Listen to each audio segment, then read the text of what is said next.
What's up, everybody? Jeff here, and some of the first terrain sets that I ever had for miniature wargaming were from TTCombat.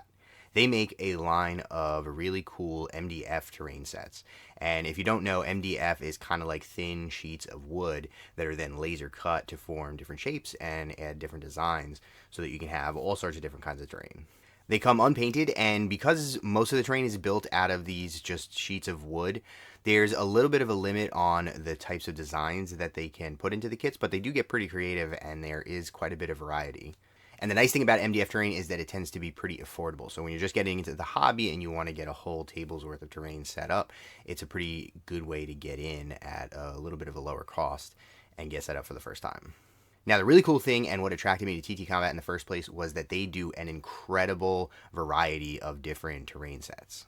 They have so much stuff. You can see here that I got a chance to look at their booth at Gen Con, and they just had so many packs of different buildings for all kinds of different game systems. And on that note, you can get stuff for pretty much any game that you can imagine. Most of their stuff is for the 28 to 32 millimeter ranges, but they do some stuff for smaller scale games if that's the type of stuff that you're into. Now, because of that, I actually have TTCombat terrain for a whole bunch of different game systems that I play.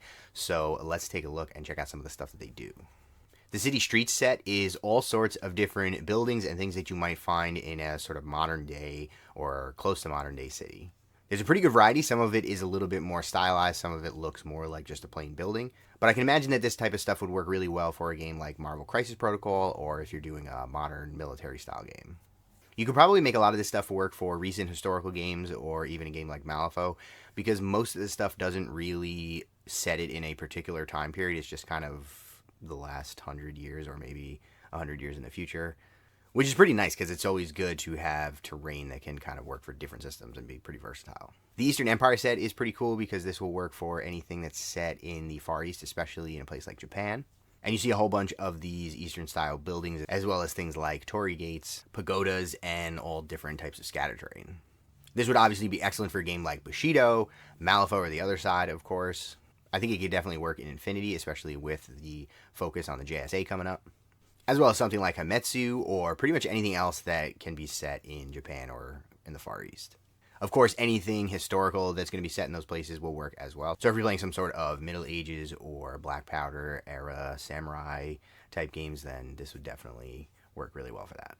Fantasy Realms is a really expansive set on their site, so you're going to see a whole lot of different stuff here, and it pretty much runs the gamut from dungeon tiles that you can set up for a D&D adventure to stylized buildings, crumbling ruins, towers, all sorts of stuff.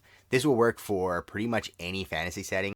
I think Age of Sigmar, Malifaux, Bushido, Frostgrave, Warcrow, and probably dozens of other games that I'm just not thinking of right now, this stuff would work really well for. One of the things that I think TTCombat does really well is damaged and crumbling buildings, and I think it's a cool way to sort of add a little bit of interest to your table by having a bunch of the buildings look like they're roughed up or really old, as opposed to having everything be in one piece and look shiny and nice. And you'll see a couple of examples of that in this set. Next up, we have the Industrial Hive, and I think this works really well for some of GW's smaller games like Necromunda or Mordheim, where you're trying to set up some pretty dense terrain tables with a lot of verticality. And I think those are some of the coolest looking tables that you see in wargaming. And of course, a lot of the stuff that you see here is going to come in sets so that you can get a whole bunch of it for a little bit of a cheaper price, and you can really stack it up on a table and make it look really cool. Next up, we have Sci-fi Gothic, and this is your classic 40k terrain. Everything from crumbling ruins to Necron monoliths to weird Eldar structures and jumbled together orc towers. It's always good to have a really thematic table when you're playing a game like 40k, so if you're looking to get a whole set that is set up for a particular setting or that's based on a particular faction in the game, this would definitely be a great way to get a whole table set up for a relatively low price. After that, we have Sci-fi Utopia, and this is going to be a little bit more along the lines of Infinity terrain. But I think like with a lot of Infinity terrain, this stuff will work for a bunch of different games, pretty much anything that's set in the near future. Anything sci-fi, if you wanted to play a game of Star Wars with stuff like this, that would definitely work. Or things like Stargrave, or again, any sci-fi setting I think would work pretty well. Some of the stuff is really cool, and I think it's really interesting that a lot of it is a little bit different than the typical Infinity terrain, even though you can definitely see the influence there. They even have some parts to set up like interiors and starship hallways and stuff like that, so that's pretty cool. Typically you see stuff like that for fantasy settings, but you don't see it quite as much for sci-fi, so that's definitely something that I'd be interested in checking out. After that, we have Sci-Fi X, and this is going to be the smaller scale stuff. So this is going to work for games like Drop Zone Commander or Legion Imperialis slash Titanicus, which is, of course, in a much smaller scale than a typical game of 40k. So you're going to see a lot of like really tall city buildings and trains, as well as big industrial buildings and crumbling ruins and all sorts of cool stuff. Drop Zone Commander is one of the first war games that I ever got into, and I think that the tables for that game, if you set up a really nice table for Drop Zone Commander, it's some of the coolest looking wargaming tables in the business for sure. It's basically like looking at a giant city skyline, but with a whole bunch of aliens and humans running around trying to kill each other in it, so pretty awesome. I haven't actually checked out Titanicus yet, but big stompy robots running around a city like this sounds pretty awesome to me, so I can imagine that this terrain would go really far in spicing up a table for that as well.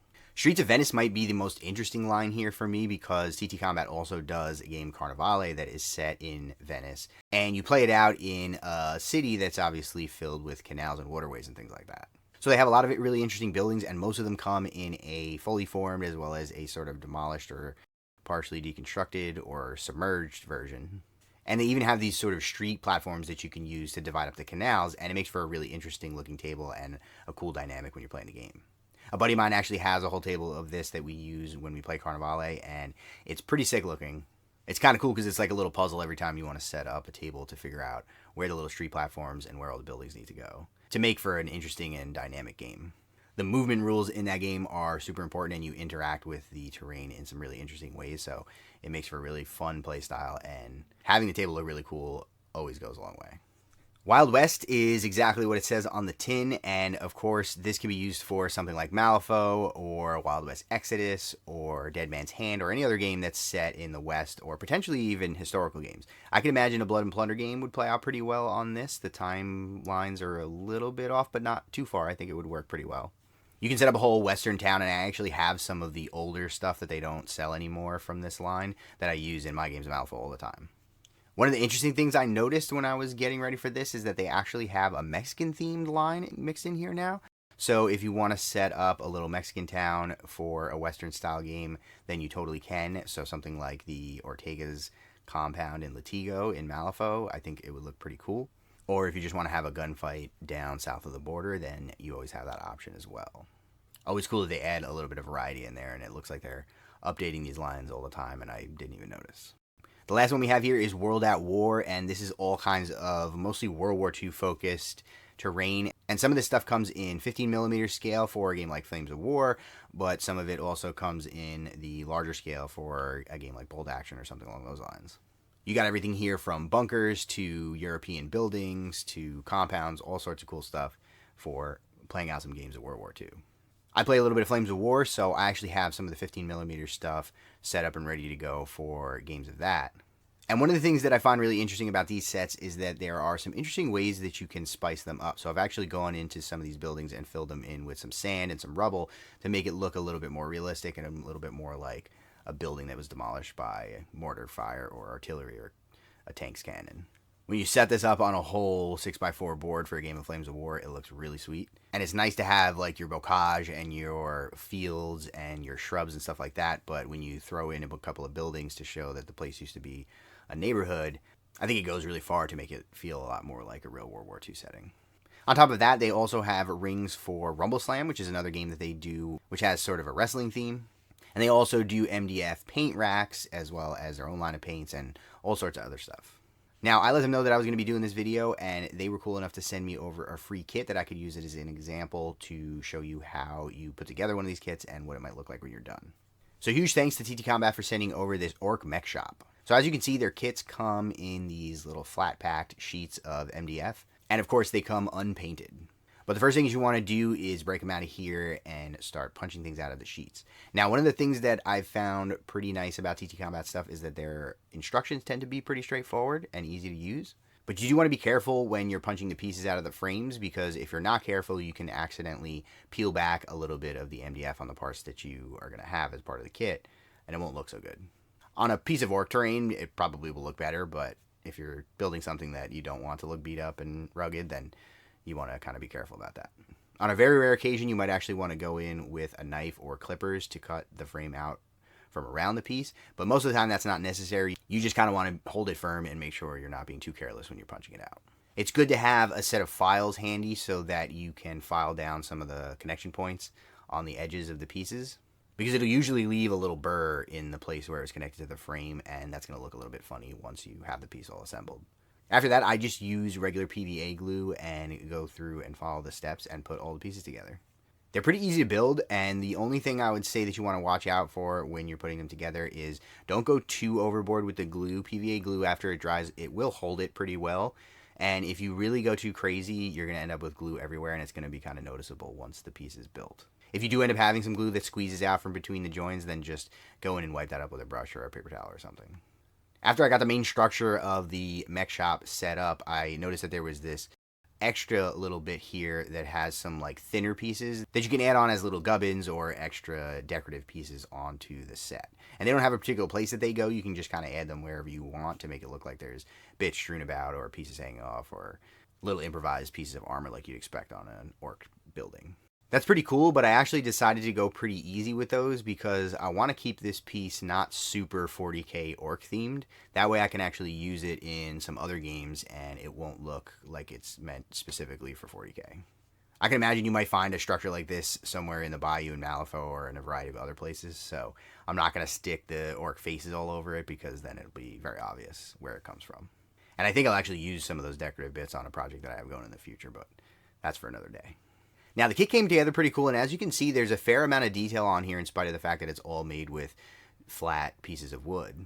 And one of the things that I like about these sets is that the MDF is thick enough and they're built well enough that they tend to be pretty rugged. Some of the terrain that I've had for 5 or 6 years now that I use constantly, both in shooting videos as well as bringing down to the local game store for games, it's pretty rugged, and even though it gets used and abused a lot, it still holds up pretty well, and I haven't had very many problems with things breaking, except for the occasional odd piece that kind of comes off, or I accidentally hit against something and it might break.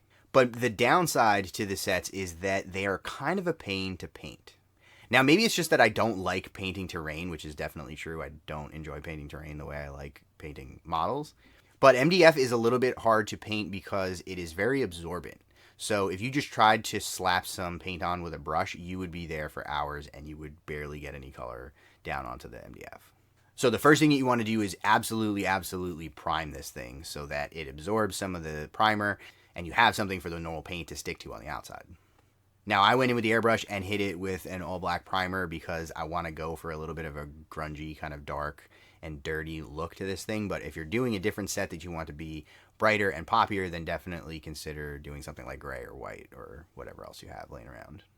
Once the primer's dried, I went in with the airbrush and I hit this with some metallics as well as some browns and grays and a little bit of orange to give it a kind of rusty look. And then I covered it in all sorts of different washes and weathering pigments and verdigris so that it gave it a real dirty, gross, puddled look. I want it to look like it was covered in oil and it's been used for all sorts of different things.